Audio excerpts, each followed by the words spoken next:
as they get pulled back from the brink, the lymphocyte count returns to normal, the CRP returns to normal.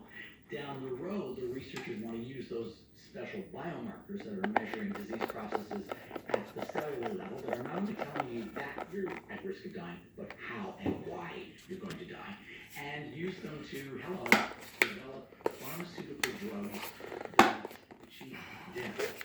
Now, I'm not shilling for pharma, and I don't think this is imminent, but I think it's interesting that researchers think that this is actually it's a valid line of research.